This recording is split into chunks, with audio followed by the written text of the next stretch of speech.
Halo semuanya, saya Yusro Ruaina, merupakan mahasiswi Universitas Gunadarma, Prodi Manajemen, ingin membahas materi mengenai stabilitas sistem keuangan atau SSK.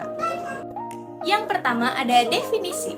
SSK adalah kondisi di mana sistem keuangan berfungsi secara efektif dan efisien serta mampu bertahan dari guncangan baik yang berasal dari dalam negeri maupun luar negeri. Dengan terjaganya SSK, fungsi intermediasi dan layanan jasa keuangan lainnya dapat berjalan optimal untuk mendukung pertumbuhan ekonomi nasional. Selanjutnya ada dasar hukum dan tugas BI dalam SSK. BI atau Bank Indonesia mempunyai beberapa payung hukum dalam menjaga SSK. Antara lain, yang pertama, Undang-Undang Nomor 21 Tahun 2011 tentang Otoritas Jasa Keuangan.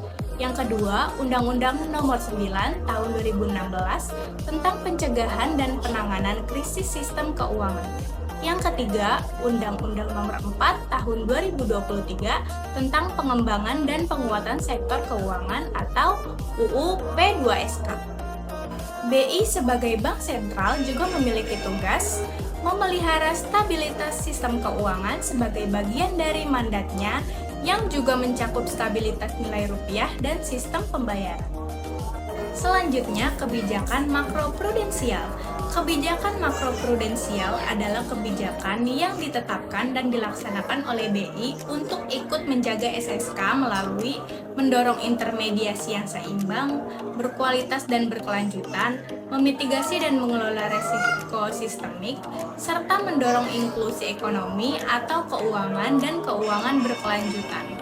Risiko sistemik didefinisikan sebagai potensi instabilitas akibat gangguan yang menular atau contagion ke sebagian atau seluruh sistem keuangan karena faktor misalnya ukuran institusi atau size, kompleksitas usaha atau complexity, keterkaitan antar institusi atau pasar atau interconnectedness, atau perilaku prosiklis dari pelaku keuangan. Selanjutnya, ruang lingkup pengawasan dan pemantauan. Untuk melakukan kebijakan makroprudensial secara kredibel, BI melakukan surveillance terhadap berbagai elemen sistem keuangan yang meliputi sistem perbankan, industri keuangan non-bank atau IKNB, korporasi non-keuangan, rumah tangga, pasar keuangan, dan infrastruktur pasar keuangan. Pemantauan dilakukan terhadap indikator makroprudensial maupun makroekonomi. Indikator makroprudensial mencakup misalnya rasio modal, kualitas aset, likuiditas institusi keuangan, sedangkan indikator makroekonomi bisa meliputi pertumbuhan ekonomi, defisit neraca berjalan, volatilitas inflasi atau nilai tukar. Beberapa indikator yang umum digunakan BI antara lain, yang pertama modal yang mencukupi atau capital adequacy institusi keuangan. Yang kedua kualitas aset, misalnya rasio kredit macet atau non-performing loan atau NPL, dan pencadangan aset. Yang ketiga likuiditas institusi keuangan, struktur jangka waktu aset, dan kewajiban atau LDR, loan to deposit ratio, dan sebagainya. Yang keempat, sensitivitas terhadap resiko pasar, resiko nilai tukar, resiko suku bunga, resiko harga saham. Yang kelima, indikator berbasis pasar, yield spread, peringkat kredit, harga instrumen keuangan. Selanjutnya, ada beberapa faktor yang bisa mengancam SSK, antara lain, yang pertama, guncangan eksternal atau global, seperti krisis keuangan global, perubahan arus modal internasional. Yang kedua, gangguan dalam sektor perbankan atau sektor keuangan non-bank yang bisa menular ke sistem secara luas. Yang ketiga, resiko likuiditas, kegagalan institusi keuangan besar, atau kegagalan sistem pembayaran. Yang keempat, fluktuasi nilai tukar dan suku bunga yang bisa menimbulkan tekanan pada debitur dan lembaga keuangan, termasuk resiko valuta asing. Selanjutnya ada strategi dan kerangka kerja BI dalam menjaga stabilitas. BI melakukan kerangka kerja yang mencakup koordinasi dan sinergi antar otoritas, misalnya pemerintah dan regulator jasa keuangan. Karena sistem keuangan adalah sistem yang terhubung.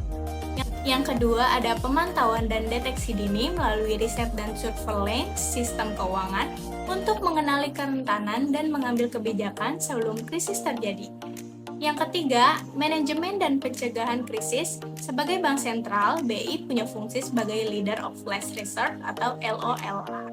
Menyampaikan likuiditas ketika institusi menghadapi masalah likuiditas yang bisa menimbulkan risiko sistemik. Lalu di sini ada contoh dan kondisi terkini. Dalam publikasi Kajian Stabilitas Keuangan atau KSK nomor 45 pada Agustus 2025 disebut bahwa stabilitas sistem keuangan semester 1 pada 2025 tetap terjaga meskipun ketidakpastian global masih tinggi. Dukungan berasal dari ketahanan perbankan, IKNB, korporasi, dan rumah tangga. BI dalam kesempatan lain menyatakan bahwa bauran kebijakan makroprudensial akan tetap longgar untuk mendorong ekspansi kredit ke sektor real, inklusif, dan hijau dalam rangka mendukung pertumbuhan ekonomi. Jadi, kesimpulannya adalah stabilitas sistem keuangan adalah salah satu pilar utama yang dijaga oleh BI agar ekonomi nasional dapat tumbuh secara berkelanjutan. BI memiliki mandat dan kewenangan yang luas untuk memantau, mencegah, dan bila perlu menanggulangi gangguan dalam sistem keuangan melalui kebijakan makroprudensial dan kerjasama antar otoritas. Tantangan tetap ada, terutama dari faktor eksternal dan perkembangan internal sektor keuangan, sehingga strategi pencegahan dan deteksi dini menjadi sangat penting. Data dan laporan terkini menunjukkan bahwa kondisi SSK di Indonesia masih relatif terjaga, namun tetap harus diwaspadai agar tidak terjadi perubahan yang signifikan akibat guncangan ekonomi ataupun keuangan. Ini merupakan sumber-sumber referensi bacaan yang saya gunakan dalam materi ini.